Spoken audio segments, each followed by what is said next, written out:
Jadi iman yang rasuli itu adalah iman yang nyata, yang berasal dari Yesus Kristus, diwariskan kepada para rasul, dan sampailah kepada kita.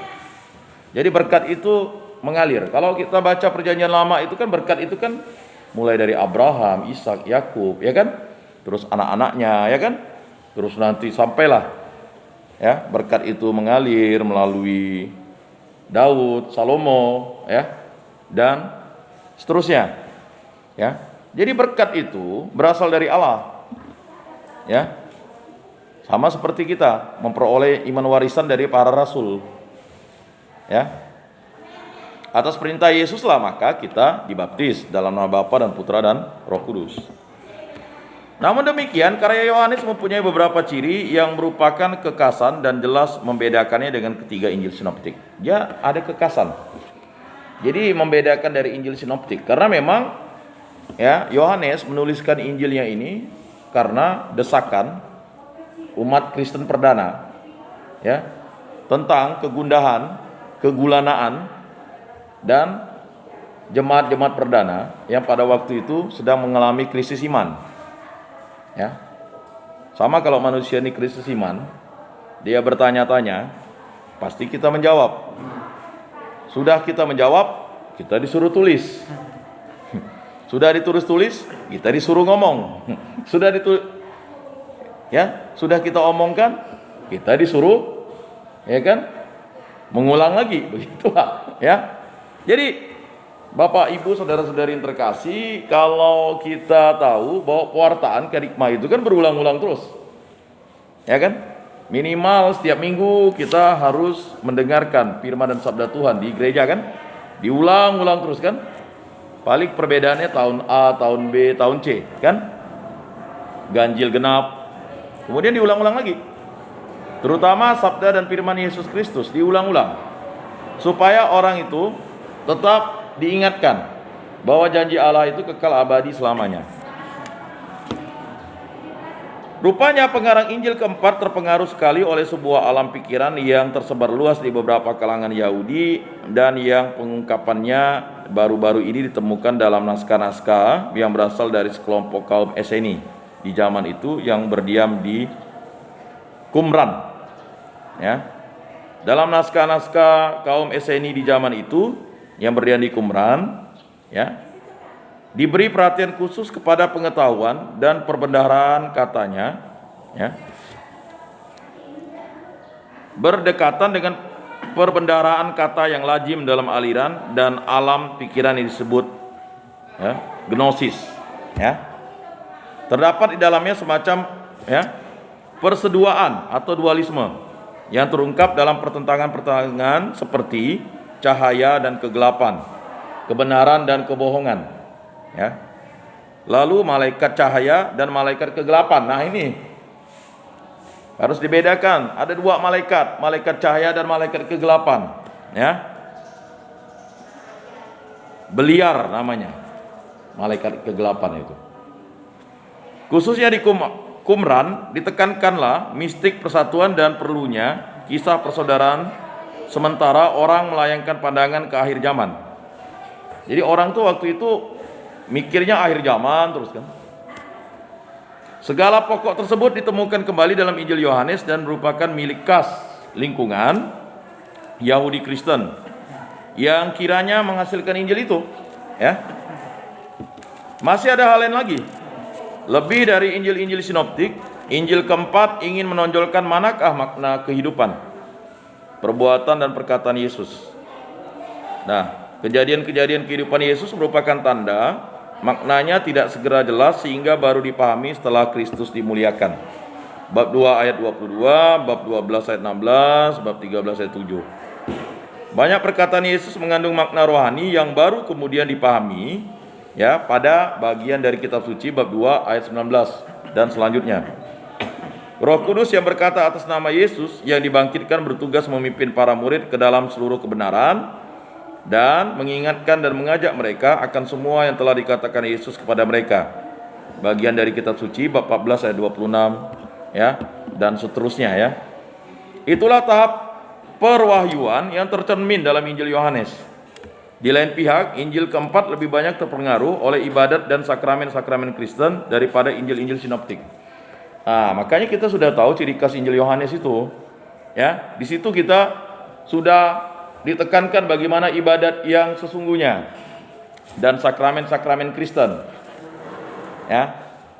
Jadi kalau orang Kristen itu tidak menerima sakramen-sakramen, berarti dia tidak menerima iman warisan para rasul. Jadi gerejanya terputus begitu, Pak. Gereja yang terputus, yang tidak tinggal di dalam Kristus, itu bisa sesat. Ya. Karena apa?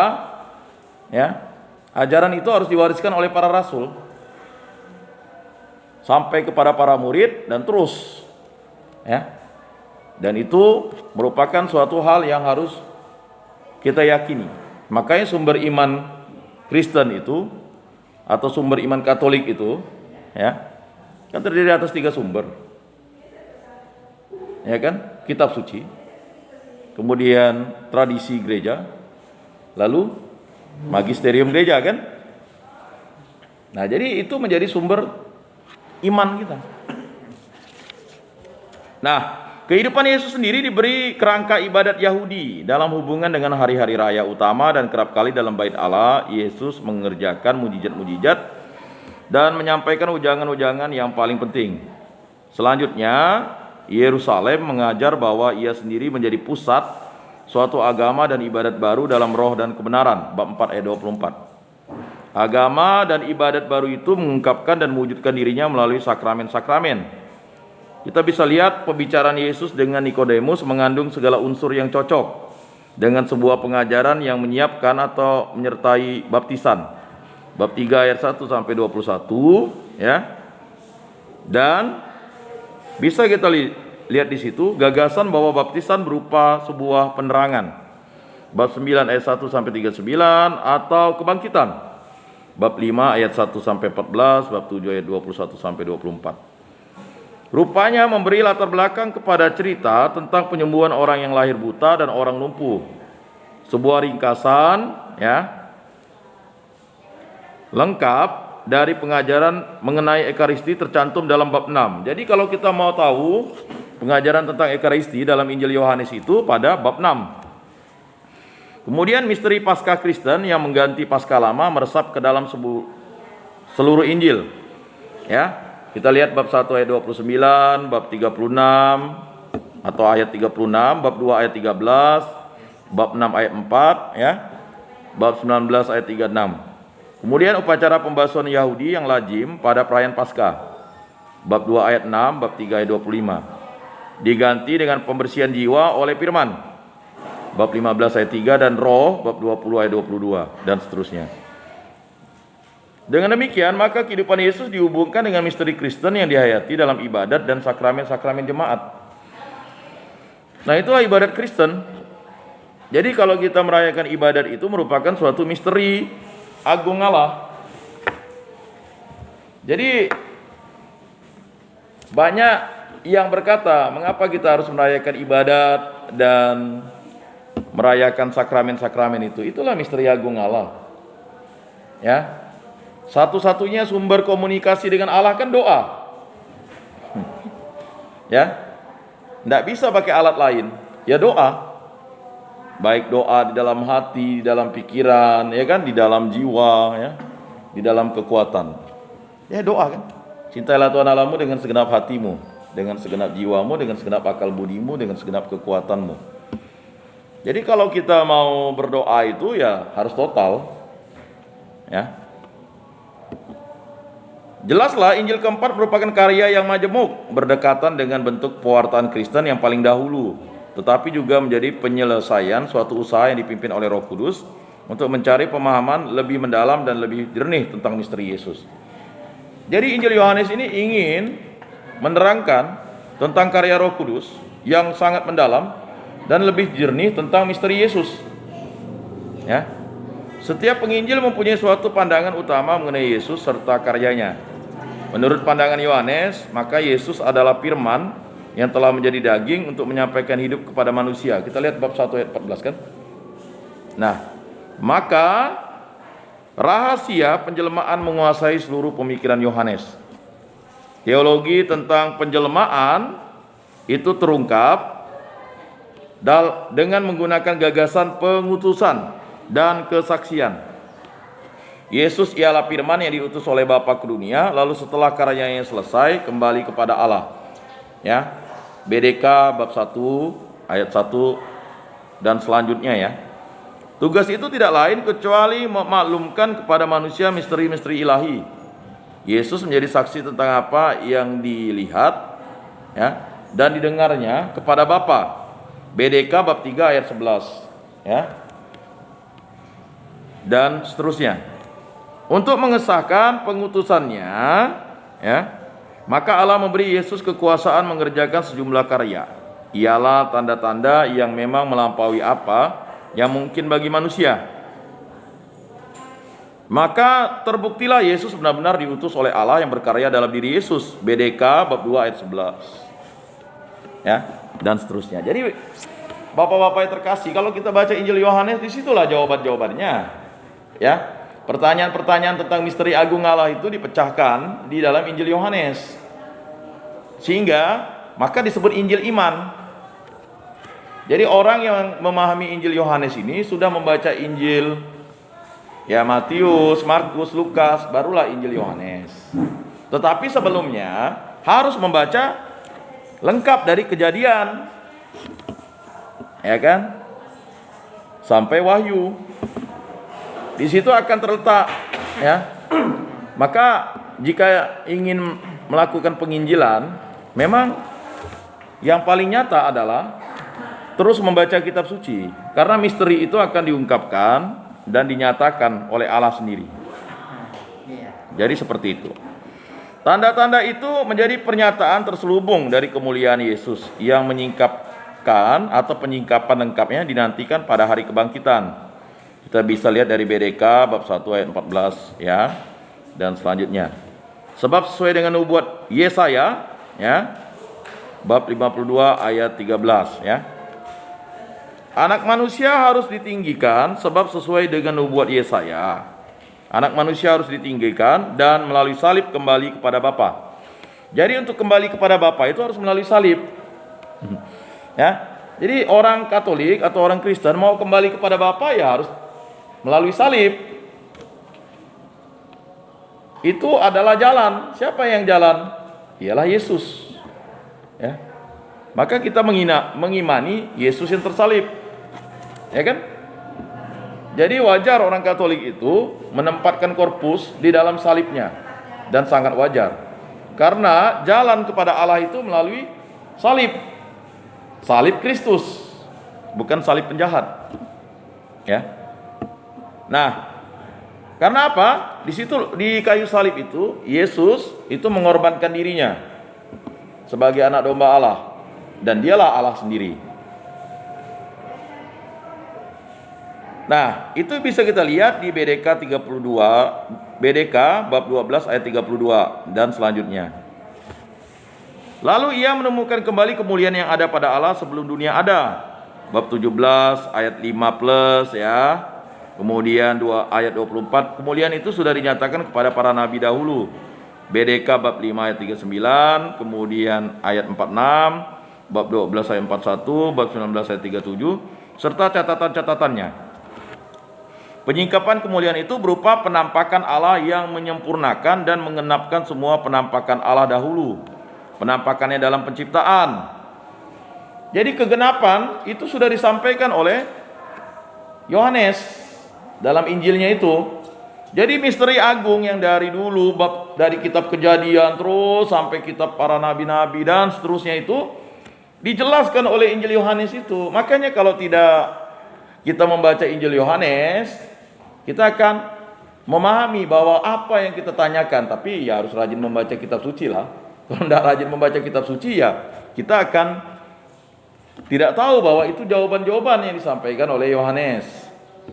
Ya, maka sekali lagi Injil iman ini memang kunci dari segala sesuatu yang bisa menjawab pertanyaan tentang kitab suci.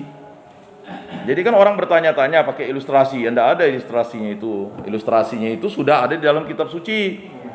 Ya.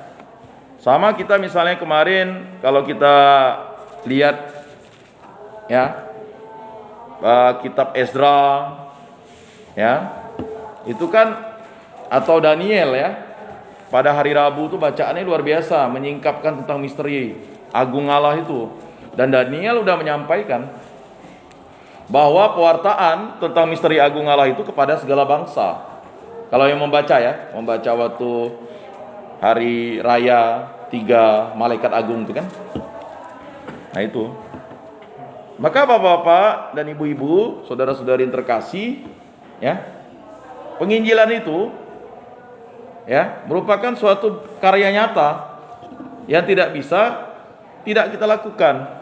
Sehebat apapun pelayanan itu, tanpa adanya penginjilan atau kerikma, pewartaan itu ya bisa menjadi sia-sia. Dan pewartaan tanpa liturgia, pengudusan, itu sesuatu yang hambar. Maka kelima hal itu tidak mungkin martiria memberikan kesaksian ya kan tanpa liturgia dan kerikma. Tidak mungkin pelayanan tanpa liturgia dan kerikma atau kerikma dan liturgia. Tidak mungkin persekutuan kita ini ya kan tidak dikuduskan oleh liturgia dan kerikma. Jadi 5 hal itu berkaitan, saling berkait. Bagaimana kita memberikan kesaksian martiria ya kan, membuat tindakan nyata. Contoh misalnya kita melakukan vaksinasi itu kan bagian dari diakonia, pelayanan. Pelayanan itu tidak hanya tertuju kepada ya yang seiman, yang berbeda iman, berbeda agama dengan kita, masyarakat. Nah itu. Dan itulah aksi nyata dalam bulan Kitab Suci Nasional. Cuman memang mengungkapkannya itu tidak bisa langsung pakai bahasa Kitab Suci. Ya, banyak pengurus DPP, pengurus lingkungan tidak memahami. Ya, karena tidak mau mengikuti. Ya kan? Kerikmanya. Ya kerikmanya sekarang begitu, Pak. Tapi nanti diakonianya sudah dilaksanakan. Ya kan, capek-capek misalnya kumpul rapat, ngapain sih pengurus DPP harus rapat, pengurus DPP harus WA memberitahu, bagian pelayanan. Kan ujung-ujungnya kan untuk liturgi ya, pengudusan dan kerikma kan. Hari ini ke gereja ya, bulan Rosario, ya kan? Perarakan, ya kan, kalau bisa, ya kan. Nah, datang sebelum waktu perarakan, ya kan. Ini kan bagian dari pelayanan supaya kita memahami bahwa liturgia atau pengudusan itu ya diwahyukan kepada para rasul untuk diteruskan kepada kita. Banyak orang selalu berpikir pelayanan yang diberikan itu mungkin ada hal yang maksud tertentu. Tidak ada maksud tertentu. Itulah bagian dari 5 tugas gereja. Nah, makanya pengurus DPP, pengurus lingkungan, ya kan, ngapain harus mengumpulkan duit? Itu kan sebenarnya duit itu bukan untuk hal yang membeli pengudusan, tidak ada. Itu bagian dari persekutuan. Nah, untuk menjelaskan itu harus, ya kan, adanya kerikma. Nah, makanya ngapa sih capek-capek harus melayani A, melayani B, melayani C, ikut komunitas doa ini, ikut itu. Itulah ikut ambil dalam ya kan liturgia dan kerikma. Pastilah harus ada diakonia, ada koinonia, ada martiria. Ya kan? Ya kalau tidak memahami konsep 5 tugas gereja itu, ya tidak akan iman itu bertumbuh seperti biji sesawi. Nah, jadi seperti itu. Jadi jawaban-jawaban kemarin kesaksian yang disampaikan oleh beberapa bapak ibu saudara-saudari itu sebenarnya jawabannya di Injil Yohanes ini nanti. Kalau baca di Injil Yohanes dan memahami pengantar dari Injil Yohanes ini akan mendapat satu kesimpulan bahwa memang sudah sepantas dan selayaknya. Kita kan menjawab, ya kan, sudah sepantas dan selayaknya, ya kan, bukan karena jasa kita bisa diselamatkan, karena jasa Yesus Kristus. Ya, sebanyak apapun kita nyumbang gereja, kalau kita tidak, ya kan, berkenan di hadapan Allah, ya tidak bisa. Bukannya berseru-seru Tuhan yang akan diselamatkan, tapi yang melaksanakan kehendak Bapakku di surga. Kehendak Bapakku di surga. Surga dari rubah surga ya, karena banyak yang kontroversi itu. Surga ke surga, gara-gara surga sama Pak. Ya kan? Ya kan? Dulu kan soe, jadi su, ya kan? Ejaan. Lalu e-nya hilang, sorga. Ya. Nah itu. Nah ini juga harus dipahami. Ya. Semua orang melakukan pewartaan kerikma, semua agama melakukan kerikma. Nah, masalah nanti kerikmanya itu diterima orang, makanya semua juga agama melakukan pelayanan kan? Melakukan persekutuan. Ya kan? Semua agama juga melakukan kesaksian. Tetapi apakah dia bisa liturgia, itu hanya Tuhan Allah yang tahu. Tapi bagi kita sebagai umat Kristen, umat Katolik, kita sudah mendapat jawabannya. Itulah dia pelayanan ibadat dan sakramen. Nah itu dia. Jadi mengapa kita berbahagia menjadi Katolik? Karena kita tahu misteri agung itu disampaikan dalam misteri ilahi. Tanda ilahi itulah sakramen-sakramen. Nah itu ya. Jadi Bapak Ibu saudara-saudari yang terkasih ya, kita bisa lihat di situ. Nah, lalu ya, karena mereka dengan kepercayaan menyambut kabar keselamatan yang disampaikan olehnya, BDK bab 3 ayat 11, dan justru oleh karena seluruh pengutusan anak itu terarah kepada suatu karya keselamatan, maka pengutusan itu menjadi penyingkapan kasih Bapa terhadap dunia yang terakhir dan paling lengkap. BDK bab 17 ayat 16. Ya, BDK 17 ayat 6 plus ya. Dalam Injil-Injil sinoptik, penyingkapan kemuliaan Kristus terutama dihubungkan dengan kembalinya pada akhir zaman. BDK Matius 16 ayat 27 dan seterusnya. Memanglah dalam Injil Yohanes pun unsur-unsur utama dari eskatologia tradisional ditemukan juga. Ya. Orang yang menantikan hari terakhir, bab 6 ayat 39 dan seterusnya, bab 11 ayat 24, bab 12 ayat 48, hari kedatangan Yesus, bab 14 ayat 3, bab 21 ayat 22, dan seterusnya, dan kebangkitan orang-orang mati, ya, bab 5, kemudian ayat 28 dan seterusnya, bab 11 ayat 24, serta penghakiman terakhir, bab 5 ayat 29, ya, ayat 45, bab 3 ayat 36. Namun demikian mudah saja orang melihat dalam Injil keempat suatu tendensi rangkap buah yang mengaktualisasikan dan menginteriorisasikan eskatologia tradisional. Artinya eskatologia itu adalah berbicara tentang eskatologis yang tradisional, maksudnya yang belum kontekstual dalam artian masih asli. Jangan bilang tradisional itu kuno, tidak. Itulah yang orisinil gitu Pak. Kalau kita misalnya makan beras baru kan, yang paling tradisional itu ditumbuk. Ditumbuk itu tidak akan merusak yang namanya, sekarang di Jepang itu ada cara untuk mengolah supaya yang kuning itu rupanya, selama ini kita makan beras itu rupanya terlalu banyak akhirnya mengandung karbohidrat. Sebenarnya ada yang bagian kuning yang ditumbuk itu kalau lagi air tajinnya itu kan keluar tuh kuning-kuningnya itu. Nah sekarang di Jepang tuh dia udah punya alat itu paling mahal berasnya sekarang, bukan yang putih itu. Yang putih putih itu udah keluar dananya segala ya hal-hal yang paling bagus tuh, maka dulu ditumbuk itu. Cuman pastilah ada kena sedikit kulit-kulitnya ya. Nah itu. Lalu kedatangan Yesus ke dunia melalui penjelmaan, peninggian yang disalib, dan kembalinya melalui Roh Kudus dianggap sebagai kedatangan anak manusia. Penghakiman sekarang sudah terjadi di dalam hati orang. Hidup kekal yang dalam Injil Yohanes mengganti istilah kerajaan yang digemari para sinoptisi. Jadi istilah kerajaan itu sebenarnya bagi Yohanes adalah ya kan hidup kekal. Kerajaan Allah itu kan kekal. Cuman begini, para sinoptisi atau Injil Matius, Markus, Lukas itu kan melihat gambaran itu ya kan kerajaan. Tetapi Yohanes mengungkapkan itulah hidup kekal. Ya kan kerajaan surga ya, hidup kekal bersama Allah. Itu kan cara memanifestasikan iman. Surga, Taman Eden, Firdaus kan. Itulah hidup bersama Allah. Adam dan Hawa sudah hidup bersama Allah. Ya kan? makhluk-makhluk rohani malaikat hidup bersama Allah. Ya, tetapi karena melakukan dosa, mereka akhirnya membayar hukuman dosa itu, ya kan, dengan kesalahan mereka sendiri. Jadi makhluk rohani seperti malaikat ini yang tidak tunduk kepada Allah akhirnya mengutuki dirinya dan akhirnya mengacau balaukan dunia ini. Ya, maka tugas perutusan umat Kristen itu kan jelas. Ya kan? Apa kata Yesus kepada para muridnya? Baptislah dan usirlah setan-setan, kan?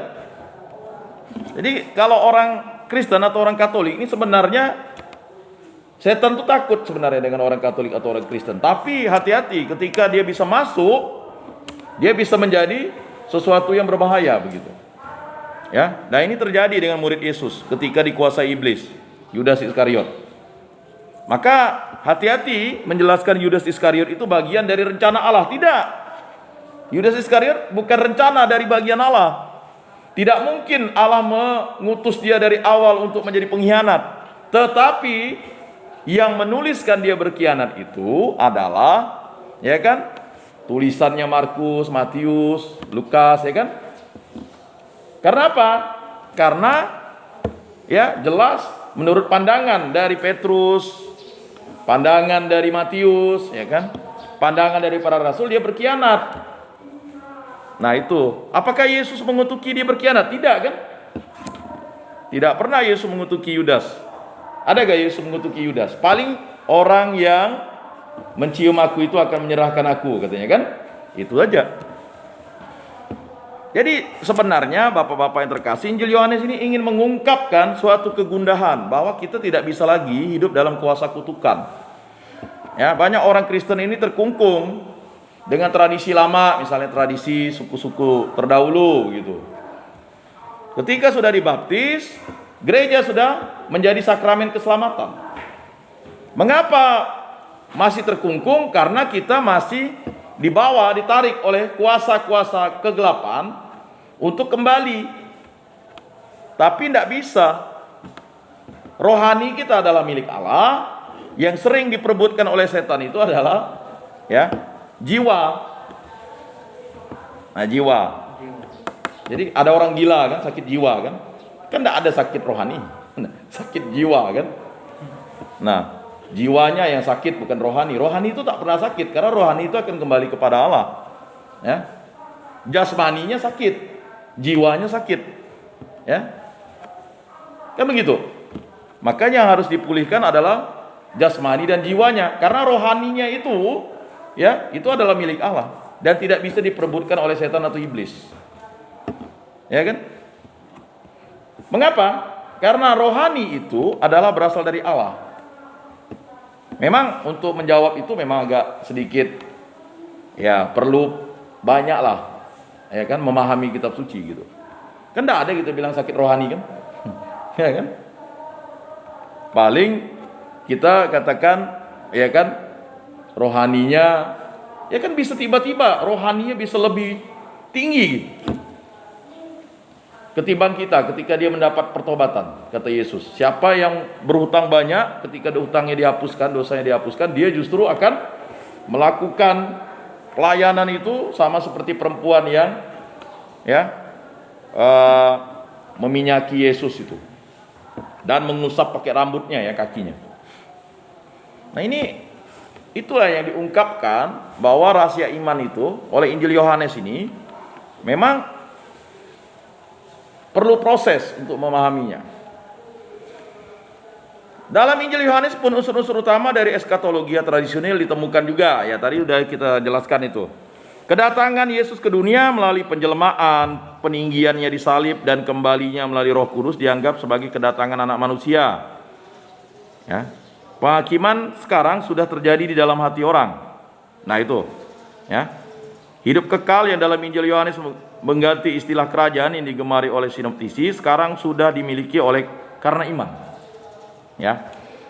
Maka drama yang dipentaskan di Palestina menjadi inti drama eskatologis. Kata drama ini sekali lagi bukan sandiwara ya, bukan. Maksudnya drama nih, peristiwa penyaliban Yesus itu kan adalah suatu drama kehidupan, atau kita mengikuti Yesus ini kan drama. Babak-babak di mana disitulah peristiwa penyelamatan secara eskatologis yang Yesus lakukan untuk menebus dosa manusia. Maka Yohanes ini kan kedalaman Injilnya itu sangat dalam. Membacanya memang harus berulang-ulang. Ya. Dan memang harus membaca ya, data dukungnya itu kitab-kitab sebelumnya. Ya, karena jawaban-jawaban dari kegelisahan umat pada waktu itu. Nah, Bapak, Ibu, saudara-saudari yang terkasih, ya.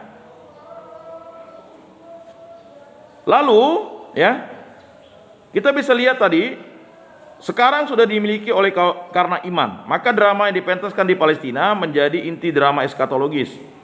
Memang di belakang orang-orang Yahudi yang menolak Yesus itu tampillah sebuah kenyataan yang lebih luas, yakni dunia. Dunia itu yang menolak Yesus ya. Kita bisa lihat ya bab 1 ayat 9 sampai 10 atau kegelapan. BDK 8 ayat 12 yang dikuasai oleh iblis, penguasa dunia. BDK 1 Yohanes bab 2 ayat 13 yang melawan Allah serta Mesiasnya. Setiap orang terlibat dalam drama rohani itu. Di hadapan firman yang menjadi daging terlaksanalah penghakiman dunia. Bab 12 ayat 31 sampai 32. Pengutukan dan kekalahannya. Bab 16 ayat 7 sampai 11. Ya, dan ayat 33. Kalau Kristus dengan rela menyerahkan nyawanya, BDK 10 18 plus, dan kalau BDK 2 bab 12 32 plus, yang sejak itu menjadi nyata di hadapan sekalian orang untuk mendatangkan malu kepada dunia yang tidak percaya, serta secara definitif mengalahkan iblis. Kemenangan Allah atas yang jahat dan keselamatan dunia terwujud melalui kebangkitan yang mulia, sehingga kembalinya Kristus di akhir zaman hanya merupakan penggenapannya. Jadi kembalinya Kristus itu hanya penggenapannya. Agak sukar juga menemukan bagan yang dituruti Yohanes dalam membentangkan misteri Kristus. Terlebih dulu perlu dicatat bahwa urutan peristiwa-peristiwa dalam Injil keempat menimbulkan beberapa kesulitan. Pertama, urutan bab 4, bab 5, bab 6, bab 7 ayat 1 sampai 24 sukar dimengerti. Ada bagian memang sukar dimengerti. Ya, nanti bapak-bapak atau ibu-ibu bisa melihat itu. Bab 4, bab 5, bab 6, bab 7 ayat 1 sampai 24 sukar dimengerti. Tidak tepat juga bahwa bab 15 sampai 17 dan bab 3 ayat 31 sampai 36 dan bab 12 ayat 44 sampai 50 ternyata kurang sesuai dengan konteksnya. Mungkin kekacauan itu disebabkan oleh cara Injil Yohanes digubah dan diterbitkan. Itu deh. Ya. Kiranya Injil itu merupakan hasil perkembangan yang lambat laun sehingga di dalamnya terdapat unsur-unsur yang berasal dari masa yang berlainan. Penyaduran dan tambahan serta penyusunan ajaran yang sama namun dengan cara yang berbeda-beda. Sedangkan keseluruhannya akhirnya diterbitkan bukanlah oleh Yohanes sendiri, melainkan oleh murid-muridnya setelah Yohanes meninggal dunia. Bab 21 ayat 24. Maka tadi Injil Yohanes itu diterbitkan oleh murid-muridnya. Ya. Dengan demikian maka murid-murid itu kiranya memasukkan ke dalam kerangka Injil yang asli berbagai kepingan yang berasal dari Yohanes dan yang oleh para muridnya tidak dibiarkan hilang sama sekali. Tempat kepingan-kepingan itu dalam keseluruhan belum juga ditentukan dengan seksama. Para ahli sudah mengemukakan beberapa pembagian Injil Yohanes. Semua memang mengandung sedikit kebenaran, tetapi seringkali berat sebelah. Oleh karena terlalu mau mensistematiskan Injil keempat. Paling baik kiranya orang membiarkan dirinya dibimbing oleh petunjuk-petunjuk jelas yang ditemukan dalam Injil sendiri. Di suatu pihak jelas bahwa Injil mau menonjolkan hari-hari raya ibadat Yahudi yang menjadi pedoman kisahnya. 3 kali ada hari raya Paskah. Bab 20 ayat 13, bab 6 ayat 4, bab 11 ayat 55. Ada sebuah perayaan yang tidak disebut namanya, bab 5 ayat 1. Dan sekali ada perayaan Pondok Daun, bab 7 ayat 2. Dan hari raya pentabisan Bait Allah, bab 10 ayat 22. Di lain pihak, pengarang beberapa kali dengan seksama mencatat urutan hari-hari untuk membagikan riwayat hidup Yesus menjadi berkala-berkala. Misalnya minggu pertama karya Yesus di depan umum, bab 1 ayat 19 sampai bab 2 ayat 11. Pekan perayaan Pondok Daun, bab 7 ayat 2, ayat 14, ayat 37. Pekan sengsara Yesus, bab 12 ayat 1. Kemudian ayat 12, bab 19 ayat 31, ayat 42. Yang ditempatkan antara lambang penguburan Yesus bab 12 ayat 7 dan penguburan yang sesungguhnya.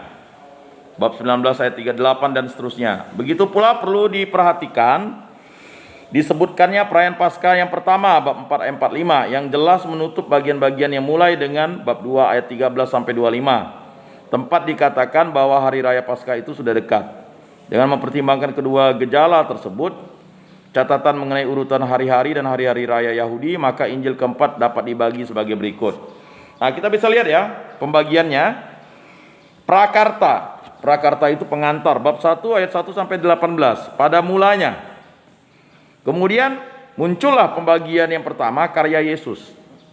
Yang pertama, tata penyelamatan baru diberitakan bab 1 ayat 19 sampai bab 4 ayat 54. Pekan pembukaan, kejadian-kejadian yang berkisar pada Paskah yang pertama.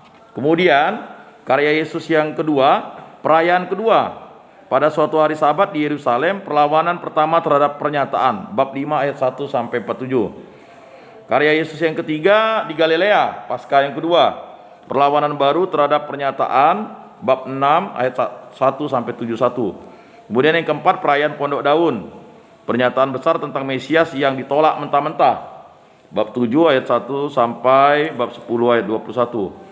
Kemudian yang kelima, hari raya pentabisan Bait Allah, keputusan membunuh Yesus, bab 10 ayat 22 sampai 11 ayat bab 11 ayat 54. Kemudian yang keenam, akhir karya Yesus dan persiapan untuk Paskah yang terakhir, bab 11 ayat 55 sampai bab 12 ayat 50. Jadi setelah itu bagian kedua, saat Yesus, Paskah anak domba Allah, bab 13 ayat 1 sampai bab 20 ayat 31. Nah, itu pun ada pembagiannya. Yang pertama, perjamuan terakhir Yesus bersama murid-muridnya, bab 13 ayat 1 sampai 17, ya kan? Kemudian ayat 26. Kemudian yang kedua, penderitaan, bab 18 ayat 19. Lanjut ke tiga, cerita-cerita mengenai kebangkitan dan kebahagiaan mereka yang percaya, bab 20 ayat 1 sampai 29. Yang keempat, penutup Injil yang pertama, bab 20 ayat 30 sampai 31.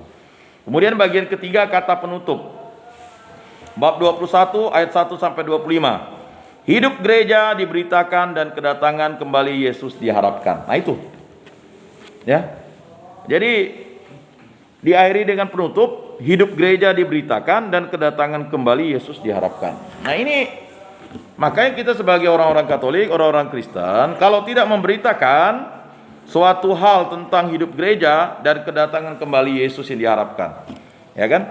Jadi kalau kita lihat misteri agung itu kan, dalam doa syukur agung kan, yang lama ya, wafat Kristus kita maklumkan, ya kan? Akhirnya apa lagi? Kebangkitannya kita muliakan, kedatangannya kita rindukan. Itu iman kita. Jadi tidak ada yang bisa menepiskan iman itu. Setiap minggu kita ke gereja, kita serukan kan?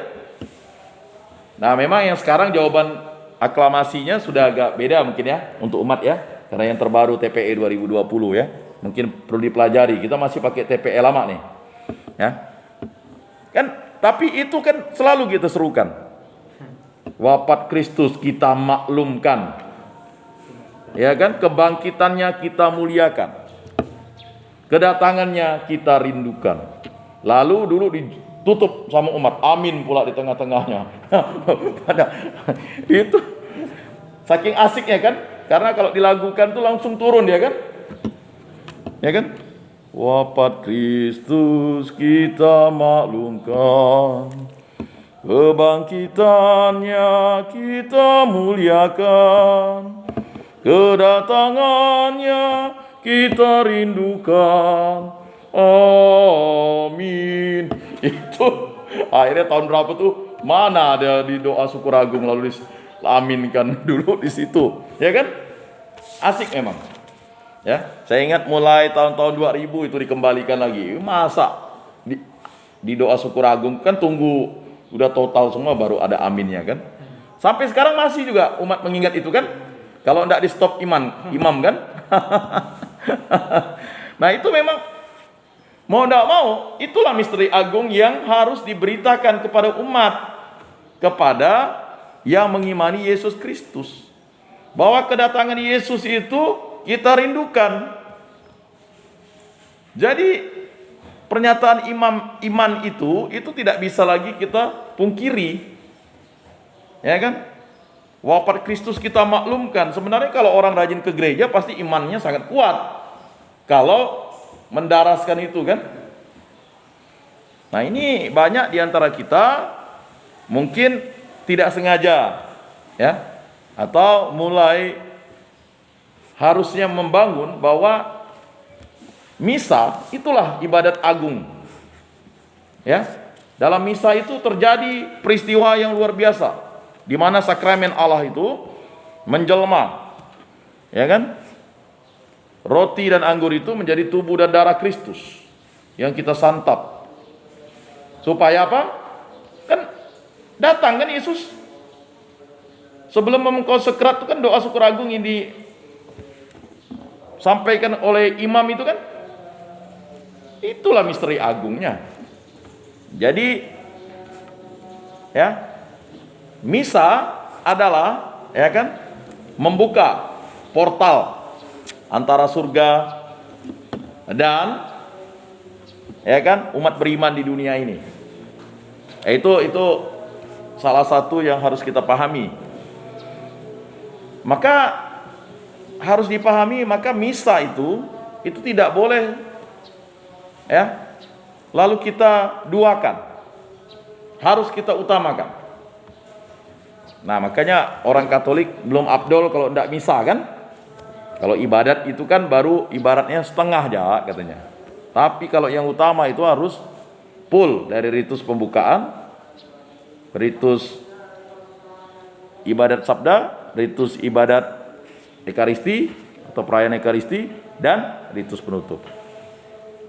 Ya, bahkan dulu sampai dibilang, kan banyak dulu di gereja Gembala Baik saya ikut dulu, imamnya tuh baru beranjak setelah lagu penutup terakhir. Diam di situ. Ini umat nih kan belum nggak lagu penutup, makanya di tempat kita dipersingkat ya, satu bait ya, ya kan?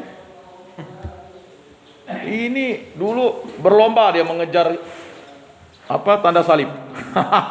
Nah, apakah dia merayakan misteri iman sebenarnya? Kan tidak. Itu udah ya pasti saya perhatikan dulu tuh. Ada memang orang tua yang ngajari orang-orang mudanya agak kurang benar gitu. Berlomba deh, pokoknya udah nyambut tanda salib, ciao. Nah, hanya 3/4 lah, itu namanya 3/4. Ya kan? Dia kan harus total satu, gereja yang satu kan? Masa lalu imannya 3/4? Ada yang ritus pembukaannya terlambat, ya kan? Jadi ya enggak apalah, enggak dimaklumi. Sampai ada aturan kalau sampai bacaan Injil baru datang seharusnya tidak boleh menyambut. Ya kan? Tetap jak nyambut dia nyodor kan. Apalagi zaman Covid ini kan, ikut enggak misa live streaming atau enggak. Nah, jadi perayaan misteri iman itu menjadi sesuatu yang sakramen atau sakral itu harusnya diikuti utuh. Ya kan? Ada dulu di beberapa tempat kan, sampai ke warkop dia, warung kopi. Udah mau nyambut baru dia nah akhirnya sampai di pagar kuncinya. Dikunci. Di beberapa tempat tuh duduk di warung kopi. Ya kan? Kalau firman katanya di gereja sebelah. Kalau menerima ekaristi baru di gereja Katolik. Nah, ini kan suatu kekonyolan iman yang luar biasa. Kekonyolan.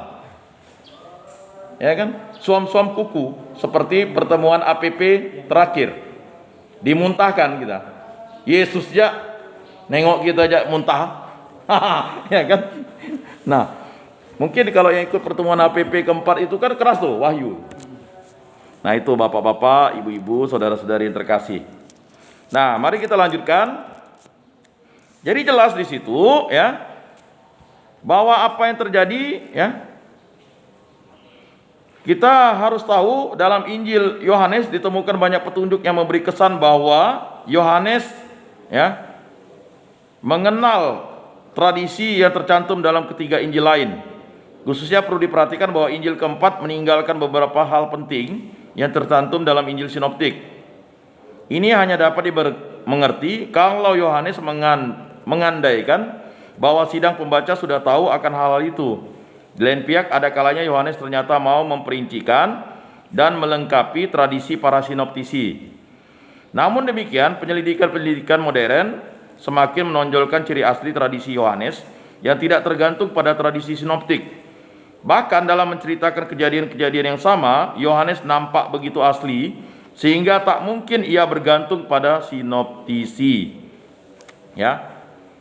Jadi maka dia tidak tergantung dengan sinoptik, Injil-Injil sinoptik, karena dia adalah murid kesayangan Yesus. Dan dia adalah 3 murid inti yang selalu bersama Yesus, Petrus, Yakobus, dan Yohanes. Dan dia adalah murid kesayangan Yesus, di mana ibu Yesus, Bunda Maria, ya kan? Inilah ibumu, ya kan? Inilah ibuku, inilah ibumu, kan?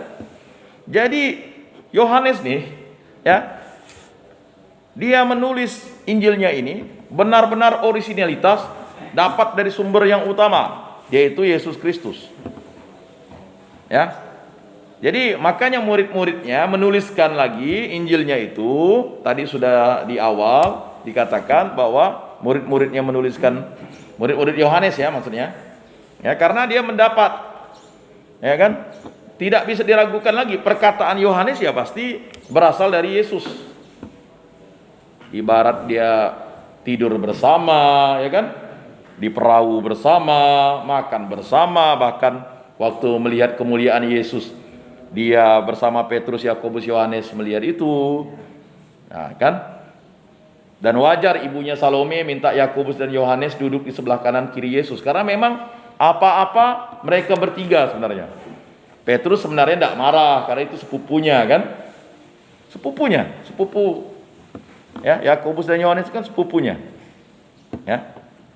Nah, mereka bertiga itu kan. Jadi wajar kalau gereja ya memberikan Injil Yohanes itu melengkapi, bahkan menguatkan Injil-Injil sinoptik. Dia kan tidak di tahun A, tidak di tahun B, tidak di tahun C. Dia tetap ada dalam peristiwa-peristiwa hari raya. Ya, Injil Yohanes itu. Ya kan? Kita tahu tahun A kan Injil Matius, tahun B kan Injil Markus, tahun C Injil Lukas ya. Jadi seperti itu. Betul tidak, Jo? Gitu ya. Si Jo yang pakarnya nih, ya. Nah, lalu ya kita bisa melihat di situ. Namun demikian penyelidikan modern semakin menonjolkan ciri asli tradisi Yohanes yang tidak tergantung pada tradisi sinoptik. Bahkan dalam menceritakan kejadian-kejadian yang sama, Yohanes nampak begitu asli sehingga tak mungkin ia bergantung pada sinoptisi ya atau sinoptik. Pengarang Injil keempat mengenal kejadian-kejadian itu melalui jalan lain. Ya kan? Dari melalui jalan lain dari jalan-jalan Injil sinoptik. Ia pantas dianggap sebagai sumber tersendiri, saksi asli dan tradisi purba. Saksi asli dan tradisi purba. Jadi kalau kita ingin kembali ke kontekstualisasi saksi asli dan tradisi purba, ya Injil Yohanes ini. Memanglah hubungan antara Injil Yohanes dan Injil Lukas jauh lebih erat, dan boleh jadi Lukas dalam mengubah Injilnya mengenal dan menggunakan paling sedikit tradisi-tradisi Yohanes, teristimewanya dalam kisah sengsara dan kisah kebangkitan. Nah, jadi Lukas mungkin menuliskan itu berdasarkan tradisi Yohanes. Ya wajar kan? Karena Lukas itu adalah teman seperjalanannya Paulus. Jadi Lukas pasti diceritakan Paulus. Kalau mau tahu ya kan tentang kisah sengsara dan kisah kebangkitan, ya tanya Yohanes. Ya kan? Dia murid yang berlari lebih dulu itu ketimbang Petrus. Petrus kan lebih tua, lambat kan larinya. Ketika Maria Magdalena menyampaikan bahwa dia melihat Tuhan kan, dua murid itu kan berlari itu. Ya pastilah Yohanes itu lebih muda daripada abang sepupunya ini kan. Dan Yohanes itu yang sampai duluan kan. Nah makanya kata Santo Paulus, kalau mau tahu tanya Yohanes, karena Yohanes yang berlari lebih dulu kan. Nah jadi seperti itu. Bahkan sampai Santo Paulus menginspirasikan, aku melatih diriku ya kan berlari ya kan, bukan untuk mahkota yang panah kan, melatih tanganku untuk memukul, bukan untuk menjadi petinju. Ya kan, karena Santo Paulus itu kan senang olahraga kan. Tapi dia sebenarnya terinspirasi dengan Yohanes itu karena mereka berdua berlari. Bayangkan dari kuburan mereka berlari duluan Yohanes sampai kan. Dulu enggak ada pakai keledai mungkin lebih lambat ya. Karena dia lihat Tuhan bangkit, langsung dia mereka kan enggak ada lagi nunggu-nunggu. Nah ini, maka kalau inspirasi Lukas khusus untuk peristiwa sengsara dan kisah kebangkitan memang dari tradisi Yohanes yang sudah lama ada, meskipun kiranya tidak mengenal Injil keempat seperti sekarang ada. Sebaliknya juga mungkin bahwa pengubahan Injil Yohanes yang terakhir terpengaruh oleh Injil karangan Lukas. Bisa jadi sebaliknya, ya. Ya, tetapi itu kan kembali lagi bahwa menyusun kitab suci ini, pakar-pakar kitab suci, para pujangga-pujangga gereja, ya, pasti sudah memikirkan hal ini dan melakukan penelitian yang saya pikir sangat akurat, ya kan? Tidak mungkin terlepas, ya. Dan untuk menyusun kitab suci ini, ya kan, berdasarkan tradisi yang sudah, ya, tradisi Yahudi yang asli kan, dikumpulkan kan. Nah, sehingga ditulislah ini. Dan itu mereka dapat sumber dari saksi pertama semuanya. Tidak mungkin sumber itu dari saksi kedua, ya. Sumber pertama murid-murid Yesus semuanya. Makanya menjadi Kristen ini kan berdasarkan iman warisan para rasul. Baik, semakin mengakui bahwa Injil keempat tidak tergantung, semakin para ahli mengakui pula nilai historisnya. Sehubungan dengan urutan peristiwa-peristiwa riwayat hidup Yesus, Yohanes kerap kali memperincikan lebih jauh apa yang dikisahkan para sinoptisi. Misalnya lamanya karya Yesus dan urutan peristiwa dalam kisah sengsara dalam Injil Yohanes nampaknya lebih tepat daripada apa yang diceritakan Injil-Injil lain. Katanya nampaknya lebih tepat, maksudnya yang sangat akurat ya Injil Yohanes. Yang lain akurat, tapi keakuratan Injil Yohanes itu tidak bisa terbantahkan begitu. Sehubungan dengan penyucian bait Allah, Injil keempat memuat keterangan mengenai waktunya dan yang paling tepat di antara semua Injil, bab 2 ayat 20. Dan yang bersesuaian dengan keterangan yang tercantum dalam Lukas bab 3 ayat 1. Demikian pun keterangan-keterangan mengenai tempat peristiwa-peristiwa terjadi dalam Injil keempat lebih terperinci daripada keterangan-keterangan yang disampaikan oleh Injil-Injil lain. Penggalian-penggalian modern di Palestina sudah beberapa kali membenarkan keterangan Injil Yohanes. Ya kan? Misalnya bagian dari kitab kolam yang ada 5 serambinya, bab 5 ayat 2. Jadi Yohanes yang memperincikan itu. Ya kan? Kolam itu ada 5 serambinya. Ya kan?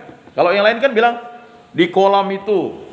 Tapi Yohanes akhirnya digali reruntuhannya. Betul. Ya. Jadi nilai historisnya itu sangat akurat. Bayangkan, sangat terperinci kan Yohanes bersama Yesus. Ya kan? Nah, seluruh Injil berisikan petunjuk-petunjuk konkret yang terperinci, sehingga jelaslah si pengarang tahu baik-baik akan adat istiadat keagamaan Yahudi, mentalita para rabi, akan caranya para ahli Taurat menafsirkan dan menerapkan hukum Taurat. Akhirnya diri pribadi Yesus tetap seorang manusia sejati dengan kerendahan hati dan kesederhanaan yang mengharukan.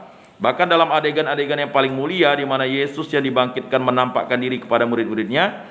Dan demikian halnya meskipun pengarang Injil keempat memang menonjolkan transendensi Yesus, selanjutnya karya Yohanes ini sama sekali tidak dapat dipahami kalau orang menyangkal bahwa Yohanes yakin tentang kenyataan historis kejadian-kejadian yang diceritakannya. Jadi ini tidak bisa dipahami kalau orang ini menyangkal kebenaran firman. Biarpun dia, ya kan, kalau dia tidak mengakui Yesus sebagai Tuhan dan Juru Selamat, ya tidak bisa dia memahami ini. Tetapi orang jangan keliru, pengertian tentang sejarah yang diandaikan Injil keempat tentunya sangat berbeda dengan pengertian seorang sejarawan modern. Apa yang paling penting bagi si penginjil ialah menonjolkan makna sebuah sejarah yang baik ilahi maupun manusiawi. Memang sebuah sejarah tetapi juga sebuah teologi, ya. Lalu berlangsung dalam waktu tetapi berurat berakar dalam kekekalan. Pengarang Injil keempat dengan teliti mau menceritakan dan menyampaikan kepada kepercayaan manusia peristiwa rohani yang terjadi di dunia oleh karena kedatangan Yesus Kristus. Ialah penjelmaan firman demi keselamatan manusia. Karena itulah maka penginjil memilih dan khususnya menonjolkan kejadian-kejadian yang menurut pendapatnya dapat mengandung suatu nilai simbolis. Dengan jalan itu pengarang memberi kejadian-kejadian itu suatu kedalaman dan gema baru. Maka mujizat-mujizat yang diceritakan berupa tanda yang menyingkapkan kemuliaan Kristus dan melambangkan karunia yang diberikannya kepada dunia, seperti pembasuhan yang baru, roti hidup, terang dan hidup. Pengarang Injil sungguh mempunyai bakat untuk menangkap makna rohani yang terkandung dalam kejadian-kejadian dan untuk menemukan di dalamnya rahasia-rahasia ilahi. Juga dalam peristiwa-peristiwa yang bukan mujizat, misalnya bagian dari kitab suci bab 2 ayat 19 sampai 21, bab 9 ayat 7, bab 11 ayat 51 dan seterusnya, bab 13 ayat 30, bab 19 ayat 31 sampai 37 dan catatan-catatannya. Pada kejadian-kejadian nyata dan historis, ia melihat sebuah dimensi rohani. Yesus ialah terang yang datang ke dunia. Perjuangan Yesus tidak lain kecuali perjuangan terang melawan kegelapan. Kematian Yesus ialah penghakiman dunia. Seluruh kehidupannya tidak lain merupakan pemenuhan lambang-lambang Mesias yang terungkap dalam perjanjian lama. Dialah anak domba Allah. Bab 1 ayat 29. Makanya kita selalu menyanyikan lagu anak domba Allah kan? Dalam misa tuh. Ya kan? Anak domba Allah yang menghapus dosa dunia, kasihanilah kami. Anak domba Allah yang menghapus dosa dunia, kasihanilah kami. Anak domba Allah yang menghapus dosa dunia, berilah kami damai. Itu kan semua, ya, lagu-lagu itu kan lagu doa semuanya. Makanya aneh juga ada orang yang tidak mengucapkan itu, mendaraskan itu, ya kan? Nah, apalagi sekarang TPE terbaru itu kan anak domba Allah itu berdiri, TPE terbaru, ya, karena berdiri, ya, TPE terbaru. Nah, ini ingin mengembalikan makna bahwa ya suatu tanda dari Allah itu harus kita ikuti. Lalu kita bisa lihat bait Allah yang baru bab 2 ayat 21. Lalu ular penyelamat yang ditinggikan di padang gurun bab 3 ayat 14. Roti hidup yang mengganti mana bab 6 ayat 35. Gembala yang baik bab 10 ayat 11. Pokok anggur yang benar bab 15 ayat 1 dan lain-lain. Gambaran Yesus yang baik ilahi maupun manusia itu memberikan kepada tokoh historis itu segenap dimensinya sebagai penyelamat dunia. Jadi sehubungan dengan Yohanes tidak bolehlah simbolis diperlawankan dengan historis.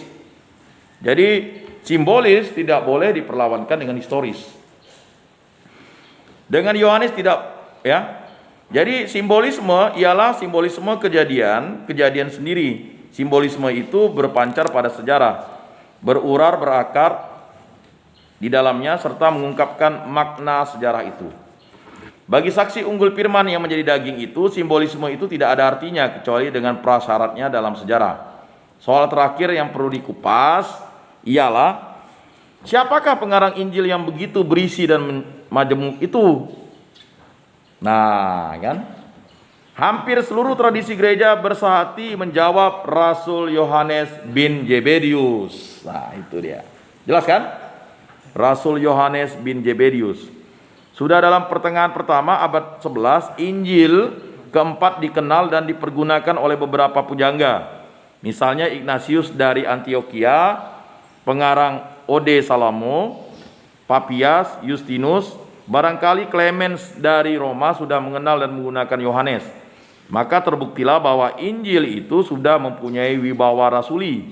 Saksi pertama yang menyatakan hal itu dengan terang ialah Irenaeus di sekitar tahun 180. Katanya, selanjutnya Yohanes, murid Tuhan ialah murid yang bersandar dekat kepadanya, juga menerbitkan sebuah Injil selama tinggal di Efesus.